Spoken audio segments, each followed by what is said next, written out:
Hello! So mga mare, hapon na nga pala at kailangan na nating magluto. Ito nga po pala yung ating chicken adobo. Binabad muna natin, ilagay natin sa ref para magsipsip yung kanyang lasa. So ayan, close muna natin to. So meron na tayong kawali dito. Piprituhin muna natin siya bago natin siya adobo. So, ngayon guys, tuturuan ko kayo kung paano. So, ganito. Lalagay muna natin yung camera dito para i-open ko yung aming gasol. Open na siya. Ayan. Tapos, lalagyan natin yan ng cooking oil. Meron kami ditong isang cooking oil. Ayan. So, piprituin muna natin siya guys. Papatuluin mo natin to sa strainer. Kasi, para hindi masayang yung kanyang sauce at hindi siya tatalsik. So, ayan na guys. Tingnan yung mabuti. Papatuluin natin dito sa strainer. So, I love you. Patuluin ko muna ako. Para bago natin iprito, hindi na siya mag-talsik-talsik. Oh, diba? Oh, diba? Minamahal mo ako. Ibilangin natin kung ilan. 1, 2, 3, 4, 5,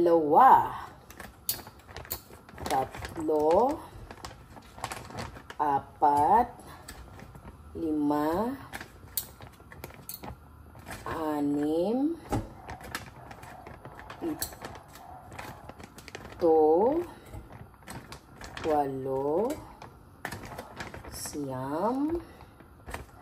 9, 10.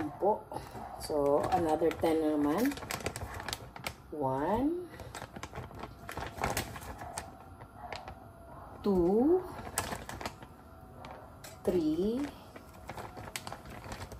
4, 5. So 10 pala siya, 20 pala siya ha. 6, 7, 8, 9, 10. So we have 20 na manok.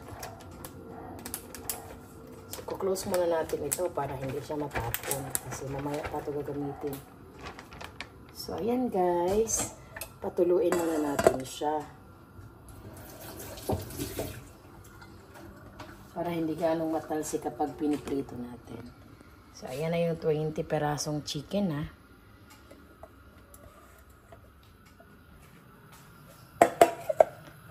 Hintayin natin maluto. 1 minute lang daw yung pagprito. So, kailangan mabilisan ito. Sana hindi matalsik. Grabe ang talsik naman. So, kailangan ko talaga ng takip. May takip pala dito guys. Kailangan natin ng takip para hindi talaga tayo matalsikan. Na talaga ang life. Hindi naman pala. Okay. Why? 3,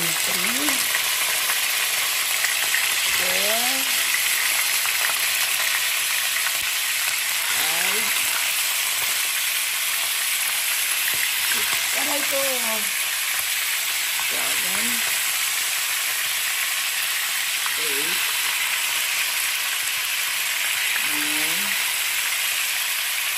10. So, 10 muna yung tututuin natin. So, 1 minute daw saka natin siya babalik sa rin. So, lagyan lang natin siya ng takip guys para maganda yung kanyang pagkaluto. So, magta-timer tayo ng 1 minute.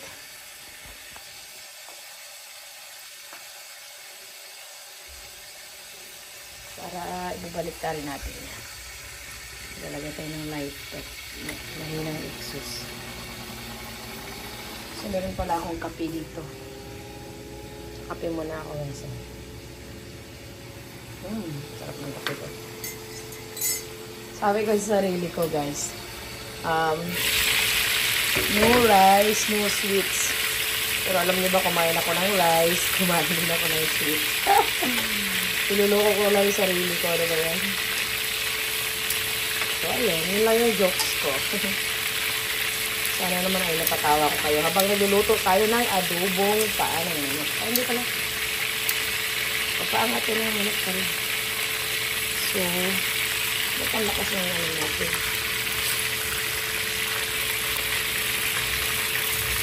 So, guys, masyado kaming maliskarte sa pagluto. Dapat tinahan natin yung ating apoy. Grabe. Ay, nawala. Ay. I-close natin ulit. Ayan. So, maglalagay tayo ng pwedeng paglagyan ng ating nalutong manok. So, hahanap tayo ng way na hindi tayo laging maraming ginagamit kasi bigas tayo ng bigas. So, we find ways. Charot! Ito kasi yung nilalagyan ng manok. Tinugasan siya, kaya dito na lang natin ilagay yung natitirang napatulo natin. Bakit guys dito natin nilalagay? Kasi ito, tayo pwedeng maglagay ng mainit kasi plastic.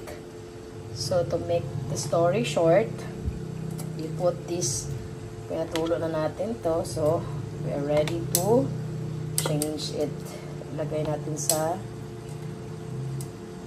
ganitong lagayan. Pwede na yan guys. So guys, sa mga nagtatanong kung ano po ang ginagamit natin dito sa pagbababad niya, dinurog na bawang, isang buo, 20 peraso itong ano na to, itong paa na ito. Tapos may dahon ng paminta. Tapos paminta na dahon, mayroong dahon nga, dahon paminta. Tapos mayroon tuyo, tsaka yung buo na paminta. So, yun naman tayo sa buhay natin. Kailangan natin paminta. So, it's so mahina naman sobra. So, lakasan natin yung ating apoy. Wala rin yung ma-feel yung boses ng ano natin yung manok.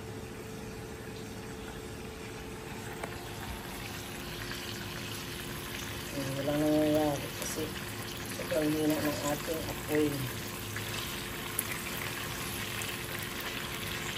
So, yan lang kadali guys mag-prito. So, mali pala yung ating strategy guys. We have to reverse it. Para magkasya sila.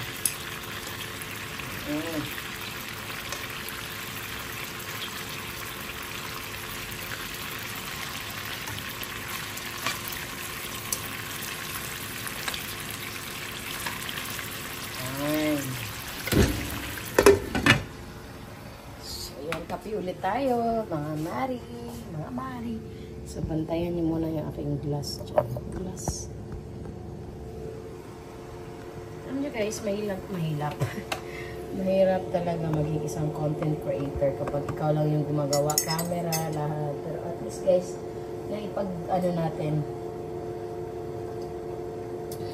naitawid natin sa maayos na paraan guys. Kaysa naman dun sa edit. I'm not against sa mga nag-edit ha. Pero gusto ko talaga makita kung talagang ano yung ginagawa natin. Ano yung procedure without editing. Ano yung totoong nangyayari while we cook this guys. This adobo. Kasi mas maganda yung talagang natural. Walang halong chemical. Emmy lang yun. So, masyadong mga offended dyan. Baka naman. Sorry. So, guys, after 1 minute, guys, kung na-timeran nyo yan dyan, we have to get this na, guys. Kasi, overcook na din siya. Kasi, ano pa natin to adobo pa natin to may piniprito lang natin to make the crispiness, juiciness, and balatness. Magmanatili siya dyan.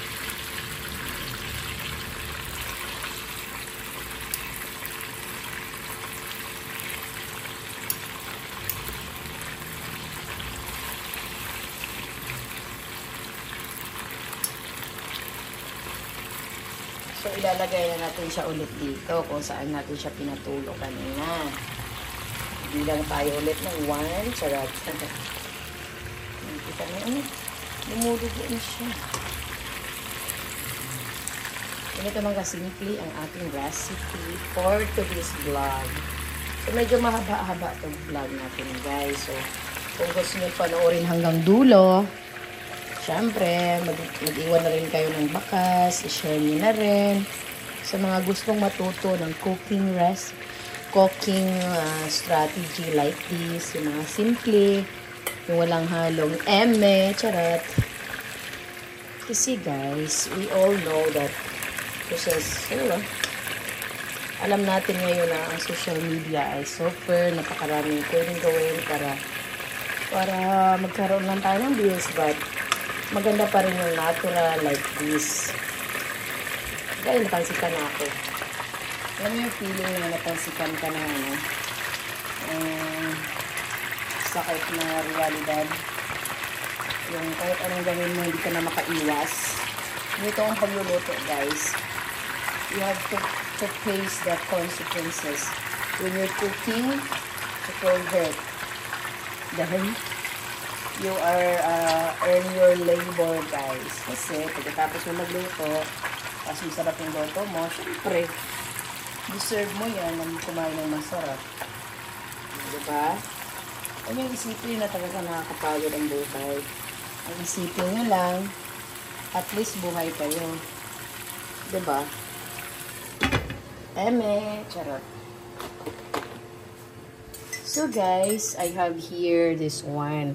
So marami pala, share ko lang sa inyo ng konting kaalaman about this onion, guys. This is a white onion. Guys, kahit hindi mo to siya itanim, guys, nabubuhay siya. Nagkakaroon siya ng dahon because it's so cold here. Right here talaga banda. Look at this this luya. What the English of luya? Comment down below na lang sa English, So this is what we call luya. Oh my God! My glass is after shocking. Whatever. So guys, ayan siya, guys. Do you see it? Oo. Nagkaroon siya ng life. Oo. Ito yun, guys. Kapag nasa tamang tao ka at yung mundo mo masyadong hindi magulo, like malamig siya, cool, magkakaroon ka ng guys, ng blooming in the dark. Blooming in the dark. Magsashine ka pa rin kahit madilim. Oo. So, kung ihalin tulad naman natin siya sa buhay na sobrang init, sobrang toxic, gano'n naman talaga where you're living in the society of toxicity, guys. So, kailangan natin magkape para maging magiging normal. Charot. Unlike that, tingnan mo naman. So, may mga tanim na ako nito, guys. Hindi ko pa na iba-vlog kasi I'm having a trouble today. Charot! So, this one, guys, let's turn it kasi it's 1 minute na. So, ikutan lang ng big hand of the clock. It's done already. Ito ang tawag sa amin, guys, is adobong pinakurat. Charot! Nakuratan yung adobo, guys, sa sarap. Kailangan ganun lang yun, guys, para hindi siya madurog. Tsaka para hindi rin siya ma-overcook. So guys, I'm telling you this because I know you're gonna be husband and wife someday and you're gonna cook while you hindi naman laging meron tayong maasahan sa bahay, but of course we have to do our part. This is a life. Nabubuhay tayo na hindi lang ganito palagi. Yes, of course. I know about that. You know what? Kasi guys, we're living in a world full of excitement, full of mga mga exciting moment na you never expect the expectation. Expect the expectation. You know that. So, ayan guys. Alam nyo naman ako, charot. Masyado akong sincere about doing things. And especially guys, I want you to know that I'm so happy right now because marami namang problema. Lagi namang nandyan yung problema natin. But yung iba na susolusyonan and the other is not. So we cannot guys handle things anymore. I have a gift guys from my own self. So kanina pala dineliver na siya. So it's yours guys. This is kasi yung lipstick ko kasi binigay ko doon sa mga kamag-anak ko. So ayan, bumili ako ng bago. Kailangan na kasi bumili ng bago kasi yung kailangan ko sa lip ko kasi maitim yung lips ko eh. So, I need this one, guys. Oo. MAC. Na-order ko lang to sa TikTok. So, kung gusto nyo mag-order, guys, i-follow nyo muna ako sa TikTok. Charat. Eme. So, I'm gonna put here. Hello. This is my new lipstick. This is MAC. Yan, thank you guys. So, let's do our job na because it's already overcooked. So, ayan na siya guys. Medyo nagkaroon na siya ng something different. So, let's do this. Let's put this ulit. Ihalo na natin siya. Ayan. Kasabay dyan is, wait lang. Kailangan natin muna siya para hindi siya malusak. Ayan. Amen. Ayan.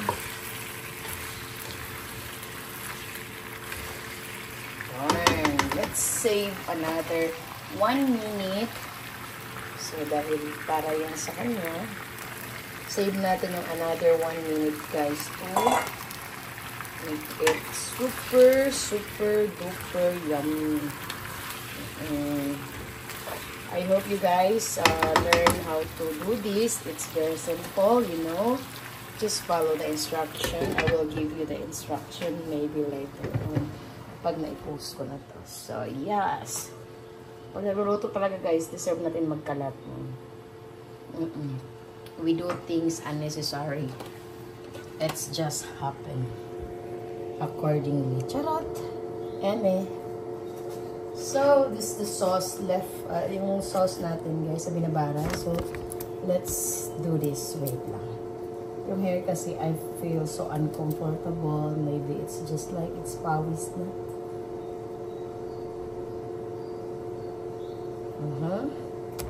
So, this is yours. Charot.